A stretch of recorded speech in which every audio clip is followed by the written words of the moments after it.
I'm Realtor Deb Tomorrow, and this is At Home in Bloomington, brought to you by Karen Russell, Ruoff Home Mortgage. We profile the people, places, and resources that make Bloomington, Bloomington, and help you live your best life. At Home in Bloomington. Hey, welcome to At Home in Bloomington. I'm Realtor Deb Tomorrow, coming at you with another great show, joined as usual by Ms. Karen Russell, who is the best damn lender in the state of Indiana. Hello. Thanks for joining us. I'm a little afraid about today's show. You? Well, I'm kind of excited that now, prior to us actually recording, I know the business, so I feel a little bit better going into this one than all of our other ones. Right, because most of our regular listeners know we usually try to keep Karen in the dark. Not this time, but I think that's probably a good thing. So, usually I write a little deep, was it Jack Handy deep thought introduction. So I'm going to try it. It may fall flat on its face, but hey, it's my show and I can kind of say whatever I want. So, last week I had a friend mention to me that she was feeling blue and hadn't really been, this is my interpretation, hadn't been working on her dreams and her goals like she should have been because there was just so much crap going on in the world. And I think we hear that from some people. And that we hear that sentiment fairly often. And I came across this quote from Mark Twain. I'm going deep here. Very deep. Right. Okay. So Mark Twain, it's a long quote, but it's a damn good suggestion. It's kind of interesting. And I did some even more research on it. I don't know why. I was probably drunk. So he says, Mark Twain, humanity has unquestionably one really effective weapon, laughter. Power, money, persuasion, supplication, persecution. These can lift at a colossal humbug, push it a little, weaken it a little, century by century, but only laughter can blow it to rags and atoms at a blast. Against the assault of laughter, nothing can stand. That's pretty deep. It's pretty deep. We'll put it up on the Facebook so people can read it and think about it. I actually went to find some scholarly research because I ain't that smart. I'm not one of them smart thinkers. I get most of my information from People Magazine. So I was trying to do some more research, but then I was going to have to pay $19 to buy a paper of somebody dissecting this. So I was like, okay, I'll just make it up myself. It's fine. Yeah, I'll link it out. And so there was one bit of analysis that was free. So I'll share that.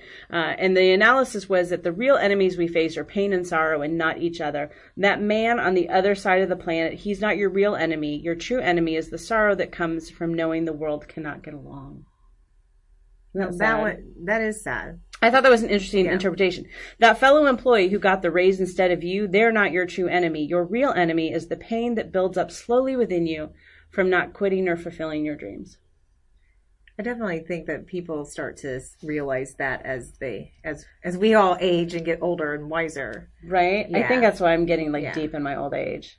Yeah. Yeah, I'm getting a little sentimental. Anyways, the interpretation of what Mark Twain meant in that original quote is probably not what he really meant. I'm going to leave that to the scholars. But I will say that most days, from our personal experience doing this podcast, a lot of days we're tired and we're stressed. But when we come together to do the podcast, don't we always along the way kind of start laughing and feel energized and less stressed? Absolutely. Better than a glass of wine? It's quite comparable to that. We are. Is that our new tagline? Yeah. Almost as good as a glass of wine. Yeah. See, there we go. So what our guest today brings to our community is an arsenal of weapons. And I bet no one's ever said it to you. He's rolling his eyes at us. Come on, we're a bunch of middle-aged women. This is how we talk. So if I correctly misinterpret Mark Twain's quote like the rest of the internet, I think we could arm the entire Midwest. And so we welcome Jared Thompson of the Comedy Attic, Bloomington's best comedy club. Hello. Hi. Thank you. Thank you for joining us today. Yes, ma'am. So I'm hoping that by the end of today's episode, everyone will kind of join me in my amazement that quaint little Bloomington actually has one of the best comedy clubs in the nation. Isn't that true? Yeah, I mean, I think that if you were to poll, agents and managers, there's probably 4 elite comedy clubs in the country, and we're one of those 4. That's which is insane. Nice. That's amazing. Insane. I love it. The big names. I think one of the things that people don't, maybe if they're not really that familiar or following the Comedy Attic, whether their Facebook page or their website, is that they don't understand. They'll be surprised at the big names that come here. Well, I mean, I think that it's sort of like, I look at it, I don't know if you guys know Landlocked Music, but they're another, we have a couple things in town where it doesn't make sense that they're here. And I think that that's part of it. Is I think that people's assumption that we would have the Bloomington version of a comedy club is probably what that makes sense, that they would think that we would have a place that has maybe more like hokey comedians, or like very similar actually to what Bear's Place used to do, which was, every once in a while they'd have a noted comedian, but you just all of a sudden would see like a juggler there. And so I think that Fifth the Magic Dragon. Well, no. But anyway, I mean, I think that it makes sense that someone would think that it would be, sort of like Bloom Magazine is another example. Like, why do we have a magazine that's like that nice? Like, it doesn't really make sense compared to what the city is. The city would normally yield on just either no magazine or a magazine that's like kind of okay. Yeah. But it's like a very, it looks like a magazine from like Phoenix or something. Right. So I think that that's the proper thing to think. And then you you get caught off guard. You're like, oh, I didn't realize that, John Mulaney or, Maria Bamford were going to be there. And then you get there and you see that this is normal. Mm-hmm. And then you start coming more often. Yeah. And that's kind of our our bread and butter are people who get caught off guard by something and then start going all the time. I remember years and years ago, you had the actor who did the funny voice, the sound effects. Don't do this to me. Do you remember? Yeah. Oh, yeah. I do. From Police Academy. Oh, like who? But I'm just saying, like, that's the kind of thing where you would be like, I know him from this, and then it gets your foot in the door. It gets someone to show up and then start to follow and see what else you've got. And you do have a good mix, I think, of, up and coming and, across the board. Well, my main job in the world is predicting 3 years from now. That's my job. That's what I do every day. And so what I'm looking for, and we've gotten it right some of the time, but because nobody else really looks at it that way, it seems like we get it right all the time. But most places are just booking they're just trying to get water out of their boat, right? Yeah. Like they're just trying to just survive. Well, I mean, we sort of look at it the other way where it's like, I want to book the person who in 3 years will be hosting Saturday Night Live rather than booking someone who was here 3 years ago and was funny, if that makes sense. Yeah.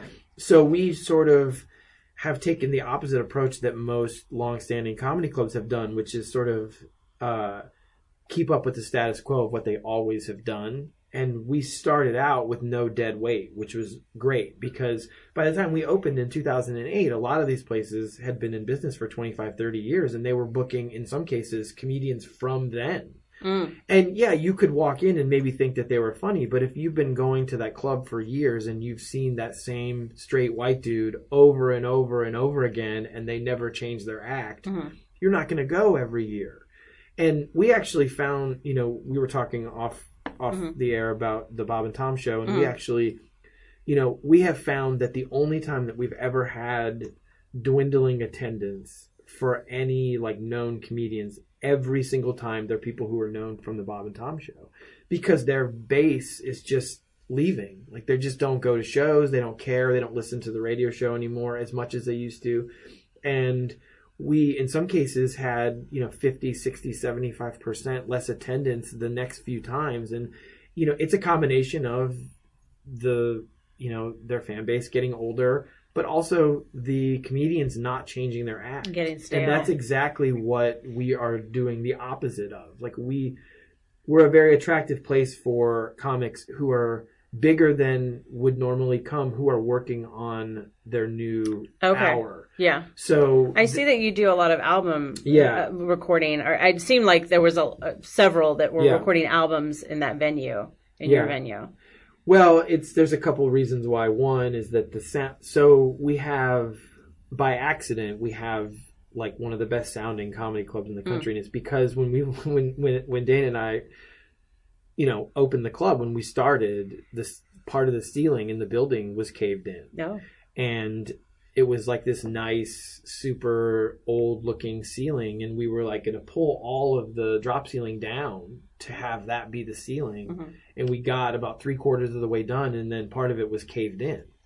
And we couldn't afford to fix it then. So we had to put the drop ceiling back up. Had we left that ceiling, we would not have the sound that we have now. Yeah. And also we have carpet rather than, normally you would want, I would never want carpet anywhere. Right. Like in my house, there's no carpet because it's just like, it's not the 80s anymore. Right.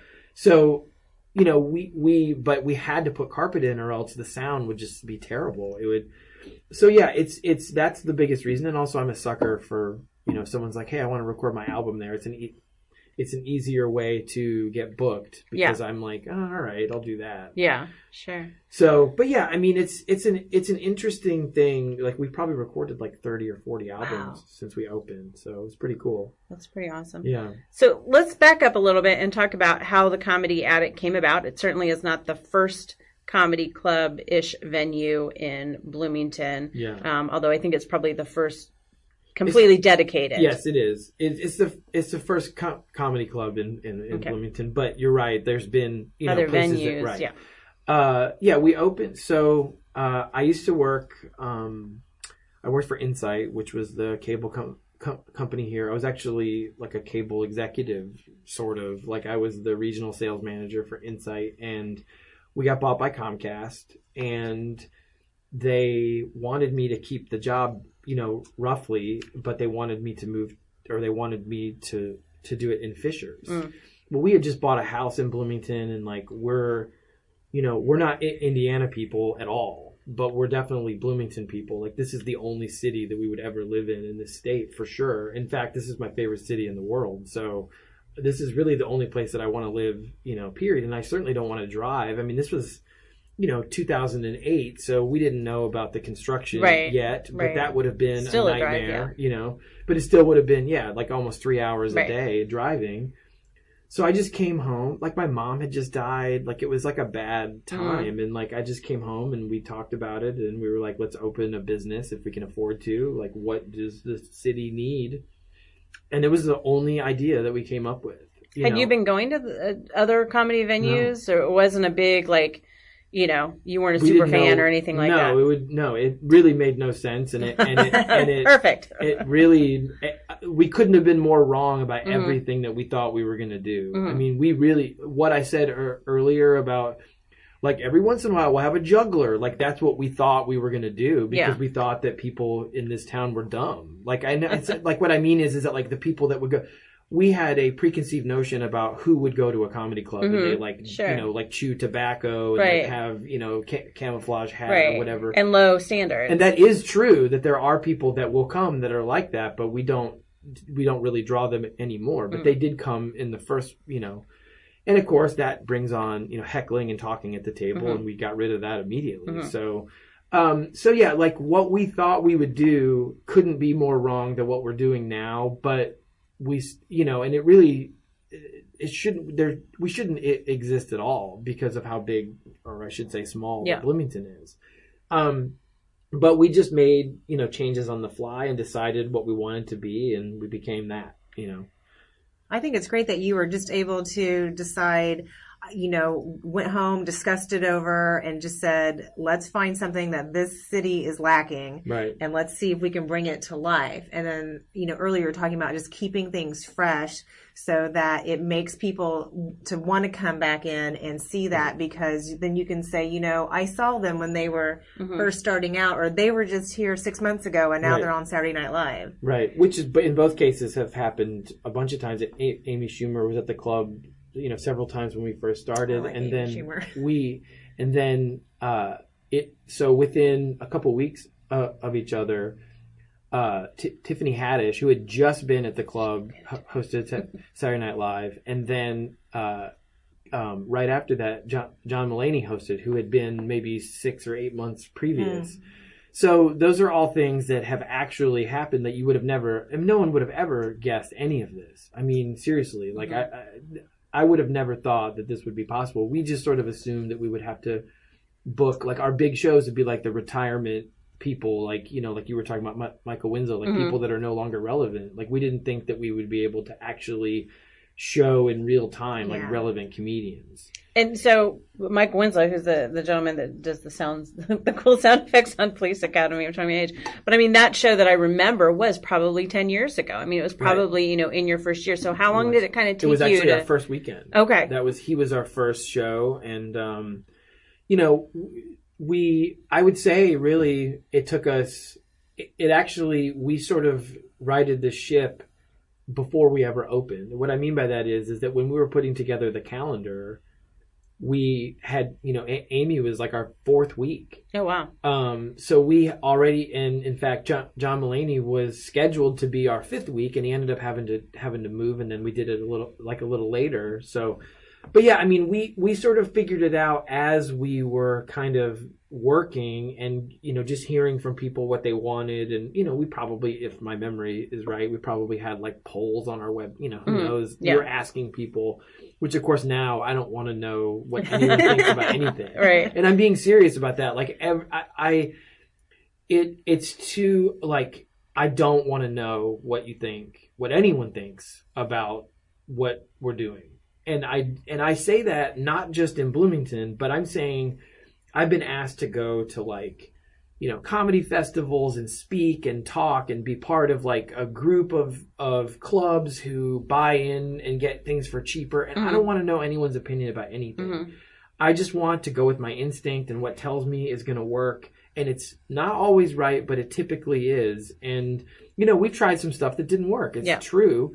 But I feel like if I let other people's opinions sort of creep in, then I'm going to get it wrong a lot more because, we base everything that we do on what do the major majority of people want. Like if we base everything that we did on like one or two comments about something, then, and that's the way a lot of comedy clubs do it. Like they'll have a table of drunk ladies come in and they'll get mad and leave because they're being told to right, and then they'll give them tickets to come back. I'm like, that's the opposite way. Right, you don't want them back. Yeah. But what I'm saying, that you guys feel like that's natural, that you would want them not to come back, right?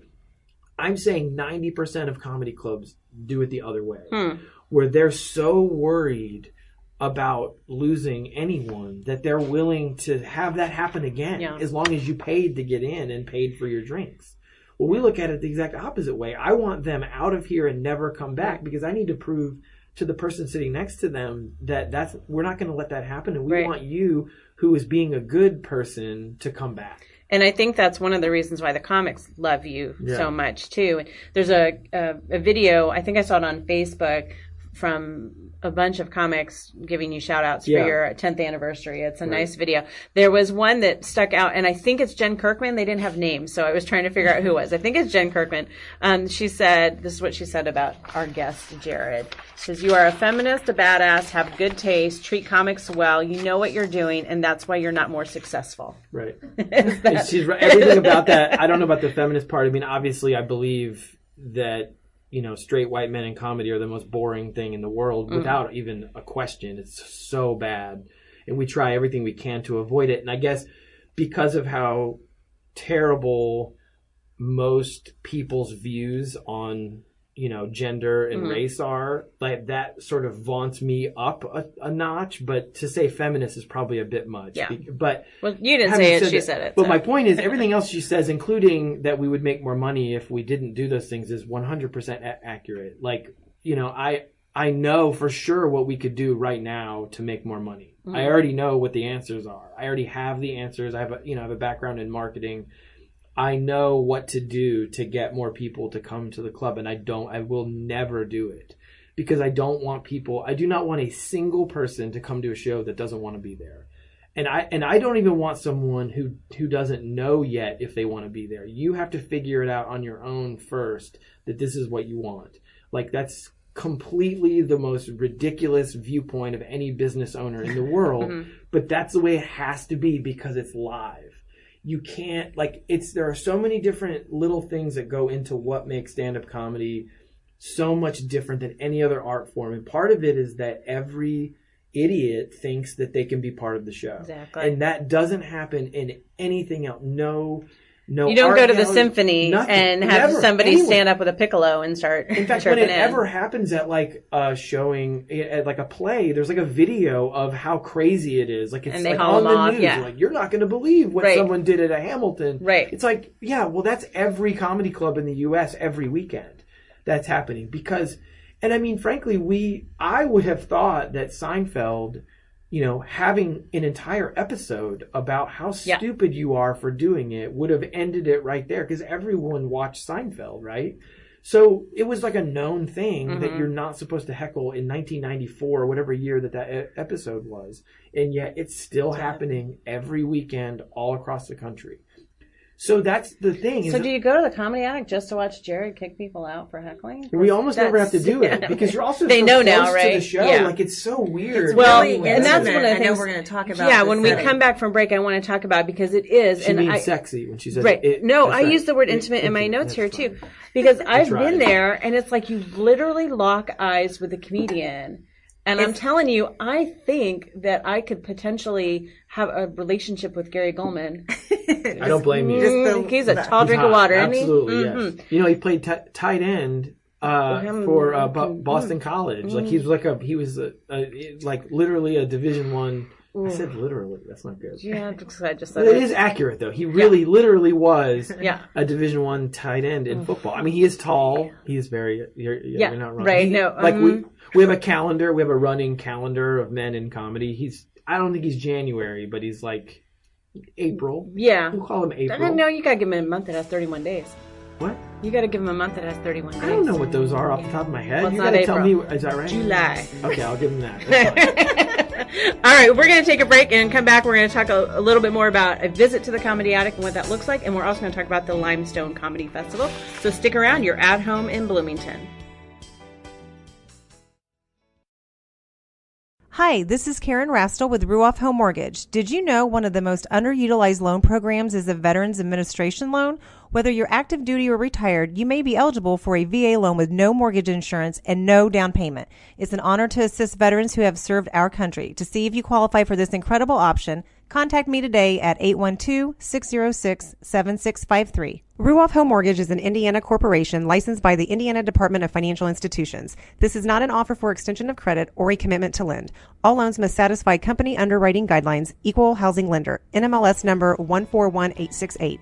This is your Real Estate Realist, practical advice on buying and selling real estate based on my experience closing over 800 home sales. We are digging way back in the archives today. Today's Real List comes from one of my favorite series of episodes of Real Estate Today, Debunking Mortgage Myths. While getting a mortgage isn't hard, it can be confusing. The rules change often, and most consumers don't get mortgages very often. Like the game telephone, information can be passed down between consumers and get misunderstood and twisted. So let's clear up one misconception I hear all the time, and that is that people say it's really important that I get my loan from a place that won't sell it. It's true that the majority of lenders sell mortgages off, and you end up making your payments to some relatively faceless national entity. Here are some things, though, that you should know about that process. Many lenders have a finite amount of money to give out as loans, and if they kept all the loans that they made, they'd be out of money to loan probably by April of each year and not be able to make any more loans. This does not make them a bad lender or a financially unstable lender. It's just their business model. They focus on originating the mortgages. That's their expertise, and they can make the process really smooth because that's what they do all the time. Originate mortgages and help people buy homes. Which leads me to my next point.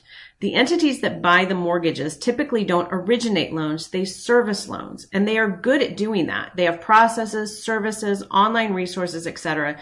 that make that monthly task easy as pie. I hear lots of complaints all the time about bad experiences with contractors, mechanics, doctors, restaurants, you name it. I cannot think of an instance where I've ever heard of a bad experience with a mortgage servicer. Some institutions may offer you the opportunity to keep your loan servicing in-house. They know that's a big deal to some people, but just be careful because they may charge you a higher interest rate to do that. They have to make some money somehow, and if they can't sell the loan off and make money that way, they'll charge a higher interest rate. Remember that whoever is servicing your mortgage, they cannot change the terms of your loan at all, so you are completely protected there. To learn more about mortgage myths and arming yourself to be a smart mortgage consumer, listen to my Real Estate Today podcast, shows number 3 and 4. You can find that on iTunes, YouTube, and my website, athomeinbloomington.com. My name is John Lee. Deb Tomorrow is my realtor.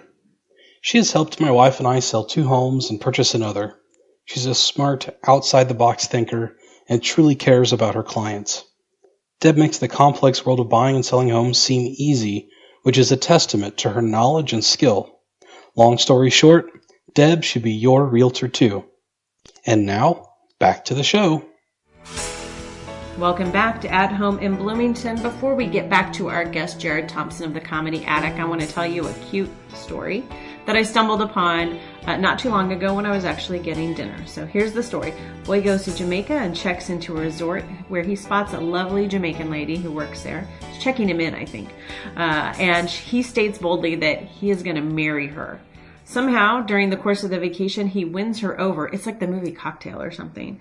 And he brings her back to Bloomington, and they open a Jamaican jerk chicken food truck. Such a great story. So you need to follow their Facebook page. They're called Top Shotta Jerk Chicken and Cuisine. Top Shotta, Shotta. I'm sure that's Jamaican for something. But follow their Facebook page so you can find out where they are from day to day. They're over on the west side. A lot of times there's an upland over on the west side. They're there.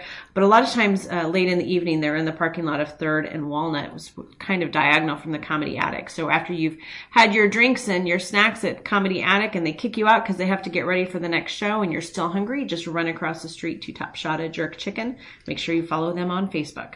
Hey, welcome back to At Home in Bloomington with Realtor Deb Tomorrow and my sponsor, Karen Rastel. And we are here today with our guest, Jared Thompson from the Comedy Attic in Bloomington. So I want to walk through what a visit to the Comedy Attic is like for anybody who's never been there before.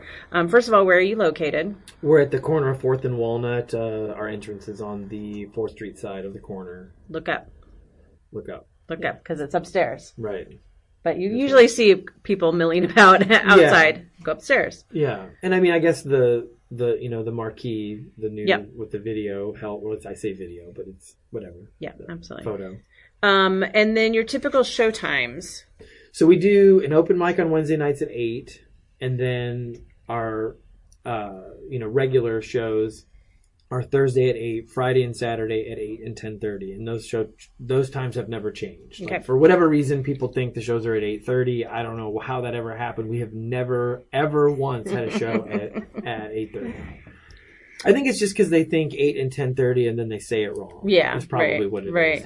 And then what's the best way to get tickets? Well, I mean, really the only way to get them is online at comedyattic.com. And I say that because we did originally try to have a box office and just no one used it because everyone just goes online. You will get the, occasional, I don't have a credit card or, I don't go online or whatever. And they just, unfortunately just kind of out of luck.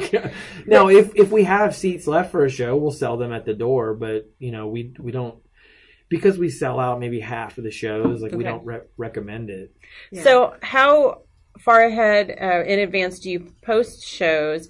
And then, I mean, I know that the sellout rate is going to vary based on who the headliner is. Yeah, I mean, we typically sell our tickets 6 to 8 weeks out, but the slideshow that you see before the show starts shows everything we have booked. I don't want people to not know who's coming, but I also, the rules for us are so much different than really if I could be the exact same person in a town with even 20, 30, 40,000 more people, and my viewpoints on how to do this would change like crazy.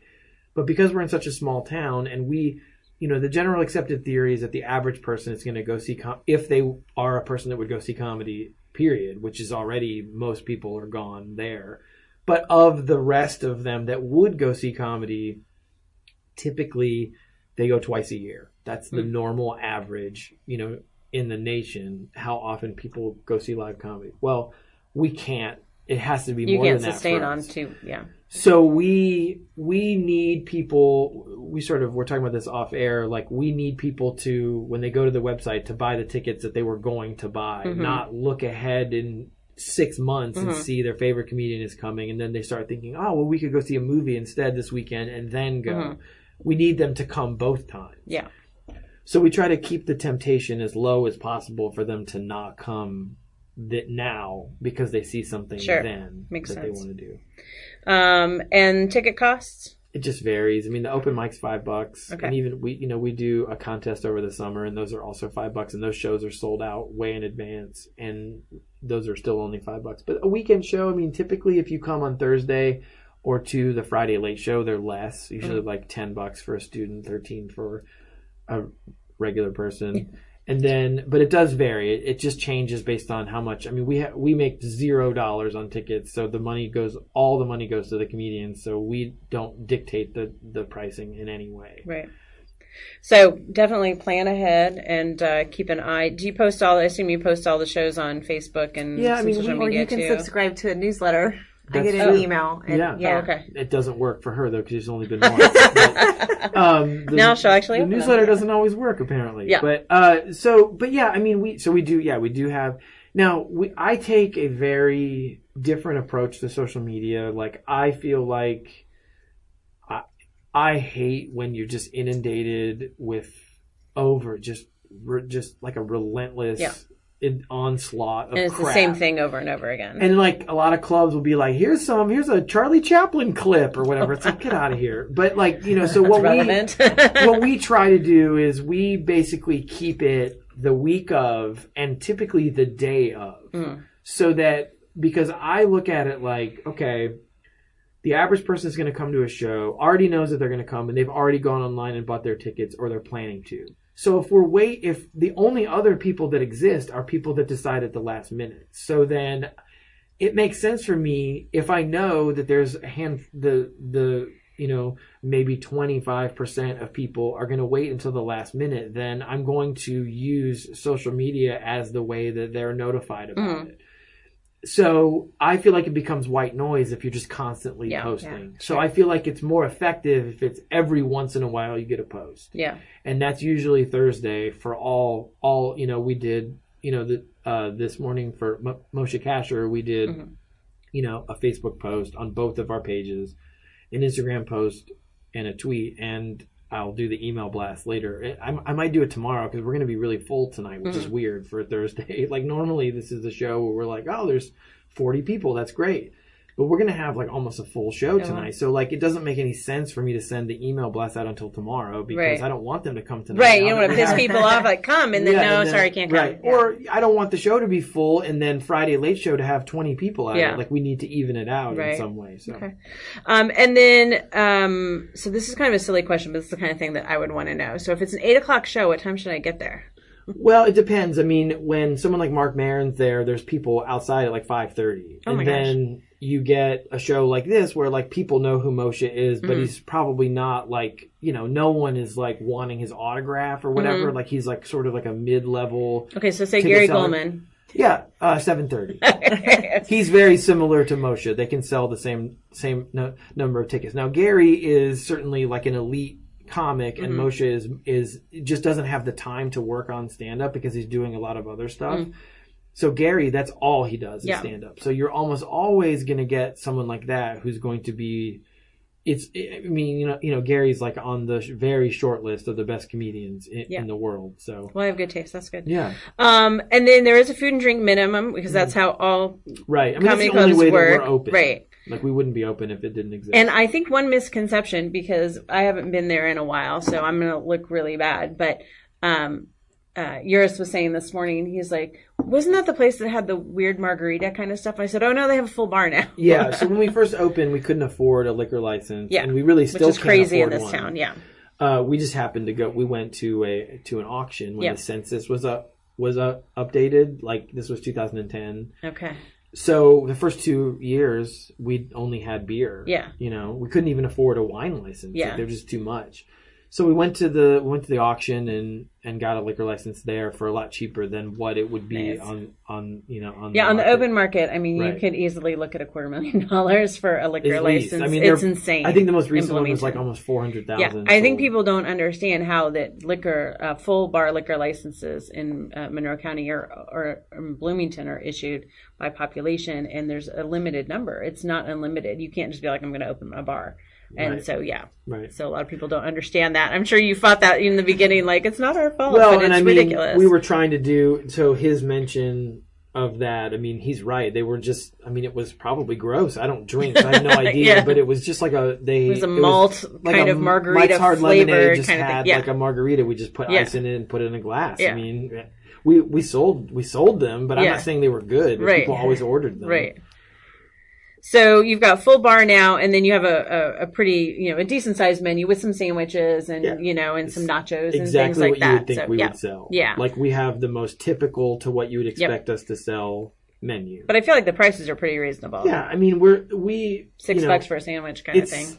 Like our prices are the prices at the Trojan Horse, but in addition to, I'm just using them as one example, but like you also get to see a comedian while you're eating it. Right.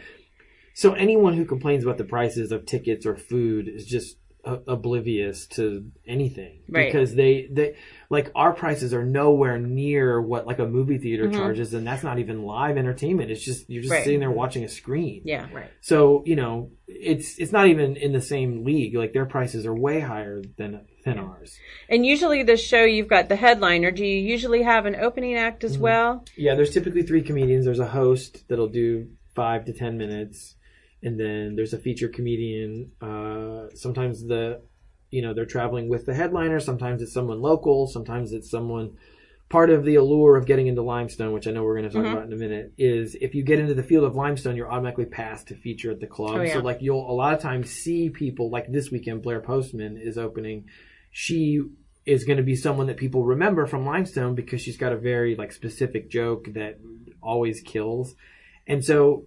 Part of her getting into Limestone was that she was promised a week back, and sometimes it takes a long time for me to do that. I mean, she was in Limestone, I think 2 years ago. That's how long it will take in some cases to get people back. Yeah.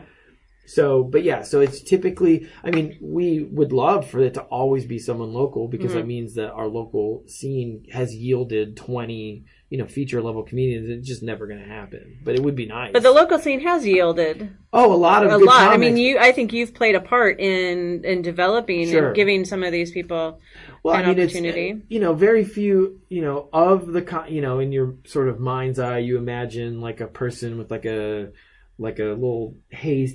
It was the little stick of straw. Oh my God, straw! Thank you. Hanging out of their mouth, and they've got like a suitcase that's got like the Indiana flag on it. Like, oh, I'm in New York City or whatever, and they get there, and like the thing is that like any of our guys or girls who sort of move on have a major advantage over almost any other comic who's from any other town because they've seen every weekend like a top 5% comedian over and over and over again. And even growing up, I'm not trying to downplay what happens in Indianapolis, but even comics from a much larger town like that aren't seeing relevant comedy every weekend. They're seeing mostly just kind of stagnant, boring watered comedy. Down, yeah. And so, as in comedy, there's like 5 premises. There's just not a lot. You can't be this super original comedian very easily. So you become what you see in most cases. And so that's partially the 2 things that are just stunningly great about our local comedy scene, in my opinion, are we have been able to sort of launch the careers of people at a much higher rate than even bigger cities see. But secondly, no one sounds the same. That's the thing that you'll see in other good comedy scenes like Cincinnati. They all have a very similar way of doing comedy. And we've never had 2 people that sound alike. And that's because not everyone likes the same comics, and they come and they see other people and they take a different approach to writing jokes. We've never had 2 comics that are like, that's kind of like a joke that someone else would do. I mean, it's really the only similarities are typically like, they're like a soft-spoken comic versus a loud comic or whatever. Interesting. Let's talk about Limestone Comedy Festival before we run out of time. And one of the things, as I was doing some reading on it, I realized I'm aware of the festival. I obviously see advertising and social media when it's happening, but it's not just an event for people, and it certainly isn't just an event for Bloomington people. I mean, it attracts people from all over the Midwest, but it's also a good showcase for booking agents, as I understand it. And I found this one quote that I have to read because it made me giggle. about Limestone Comedy Festival. It's from a gentleman named Jeff Singer, who's executive programming consultant, Montreal Just for Laughs Comedy Festival, because it's his take on Bloomington. So he says, I became an instant fan of the Limestone Comedy Festival after my first visit. Feels like a big comedy festival on an intimate scale. See, we're all using that word today. In addition to select quality headliners, they showcase up-and-comers from around the country and Canada with a focus on Midwest talent. That's perfect for my scouting needs, he says. There are opportunities for comedians and industry to socialize. Everyone embraces each other supportively, especially after a few afternoon microbrews. It's all located around a town square straight out of Back to the Future. In a charming town with restaurants, bars, and shops everywhere. Come to Bloomington in June, watch great comedy, and avoid getting hit by a cyclist. That kind of, and next year he'll add scooters. That's crazy. Hopefully not. Yeah, hopefully not. I'm with you on that. Yeah, exactly. If you can just get them all on IU campus, right, and get them impounded, because they've got be good. 265 of them. You know, I know we're not supposed to do this, but I'm going to just talk about the scooters for a second. Just give me 1 second, because this is exactly. I'm 41. This is exactly the moment when people are like, "Oh, you're just old," and you right, don't get off it. my lawn. I understand that. Yeah. You know what? I have on bright pink shoes. Like, I'm not ready to just be like, oh, I'm old, and I'm not the person who's going to do that. Like, yeah. Let's say they were hoverboards, yeah, and they were flying above us, yeah, and not bothering anybody, it wouldn't bother me at all. It has nothing to do with the technology. It's that people are so stupid. And that's the problem, is that everyone is dumb all the time. And you can't put something that they could die from in the hands of a person that has no sense about them. This is not a adult versus kid argument. Yeah. I would be if everyone skateboarded around, which I'm supposed to be like, I don't like a skateboard. Right. But they were cool about it, then no one would care. This is a respect for other people issue. It has nothing to do with new versus old. Well, we usually try to avoid a lot of controversy on this show, but I will say I'm worried about the divisiveness that this is bringing to the community. Well, they're not going to last, because here's why. Here's why it's not going to work, because the idea behind them is to get cars off the road, which is a great idea. Sure. 100% down with getting cars off the road. But that's not in Bloomington. That's not what's happening. These are people that are normally walking. Yeah.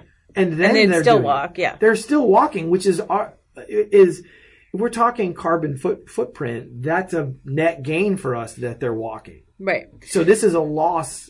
Well, as I saw somebody point out yesterday that the scooters are charged electrically, whatever, right. You plug them in the wall, right? Where does most of our electricity in Monroe County come from? Coal. Yeah. So how's that helping our carbon footprint? That's what I mean. Yeah, exactly. It's just the argument, and I understand that like people who think they're stupid they're not helping the argument that they're bad. Right. Like the argument should be that people are not being respectful of others. That's the only argument, and we'll win that. We would win that argument. Yeah. I'm going to bring it back full circle, so hang in there for a second. That our filters, especially, in the Midwest, our filters are so tight. We don't, we just don't look through things from very large filters. And I think going to events and getting involved in the community, doing things like Comedy Attic, where you're bringing in people from all over the country and probably Canada as well, can help increase those filters. Jeff Singer added in Canada because he lives in Canada, but that's very rare. Okay. There's not funny people in Canada? Well, so in fact, our opener last weekend that came with Best Selling was from Canada. There are funny people in Canada. I'm just saying it's very rare. It's probably expensive to get here for them. But exchange rate and all that. I was just going to say, Jeff he's important to comedy. Like that's a great quote for us to have. Yeah. Because now that there's no such thing, there's a couple like low level credits that you could get when we first opened that are gone. Like there's no such thing as Live at Gotham, which was like originally a really great first credit for people to get.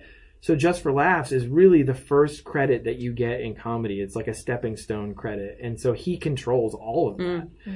So when we got Tom Takar in and Brian Frangie, who are two of our comics that have gotten, well, it's called New Faces. It's like when you get named to, that was great. And I think that's part of the reason that we got Jeff to come to Limestone, is because he sees that we've launched people from here. Like you know, and it's rare that you would have a town this small that has had 2 comics in 10 years to get in. I mean, there's very few cities that can say that. Yeah. Denver, Chicago are probably the only 2 cities outside of New York and Los Angeles who can say they've had 2 new faces in the last 10 years. And we've had 2. Yeah.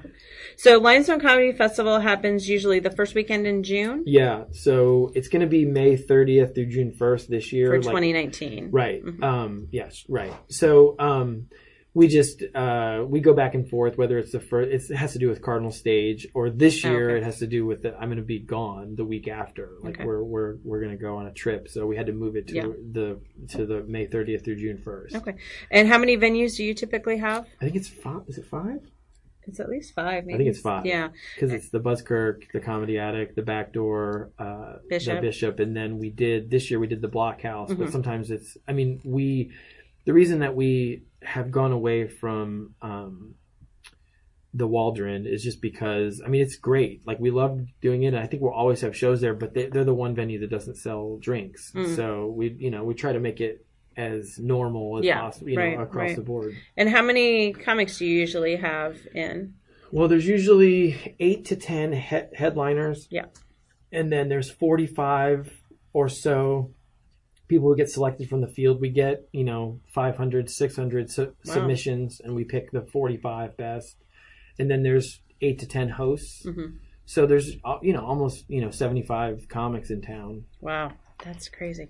So that's definitely open to everyone, and you can buy, I think, passes for badges, the whole weekend, and just come and laugh your ass off, basically, for the whole weekend. Yeah. Sounds like a good time. You started the show with that long, in-depth, deep thought, and then all I kept hearing is, but laughter's like the best medicine. You get together with friends and family, and you have that like gut laugh where you're like tears in the eyes, and like, you know what I mean, like everything. And so it takes the edge off. It really does. It disarms really everyone, and it is important. So beyond just laughing, then certainly, like we just said, increasing your filter in the world and listening to new people and listening to new perspectives, and it's all good stuff. So if your website is comedyaddict.com. That's right. So comedyaddict.com, check that out, and then Facebook, social media, easy to find, and you can check out that information too. I also want to state that your age is 17. You can go in the club. Basically, we make it to anyone that's in college can come. Okay. And in fact, we are fine with people even in high school if they come with their parents. I mean, there's some shows that are, we really leave it up to the parents. If they want to bring a 16-year-old and, and some shows are, dirtier than others. We tend to stay away from like super dirty comedians. It's just not something that we normally book. But it does happen. We do have some, dirty comedians, So I think that was good too, because that's an age range that the 17 to 21-year-old, 20-year-old, it's like, what do you do? And this is a great outlet. So thank you so much for joining us today. I appreciate it. I encourage everyone to check out the Comedy Attic and tune in for our next show. You're at home in Bloomington. Got a show idea? I'd love to hear it. And be sure to contact me for all your real estate needs and questions too. You can email me at deb@realrealestatetoday.com and follow me on Facebook at Deb Tomorrow Realtor. To contact Karen Rastel for all your mortgage needs, call 812-606-7653 or log on to ruoff.com and go to the Bloomington Center. Thanks to all the Bloomington people who make production of At Home in Bloomington possible. Special thanks to superstar producer Rachel G. Gregorio, digital guru Cynthia Hogan at Monster Digital Marketing for website design and hosting, and video genius Wes Lasher in the production house for engineering the show.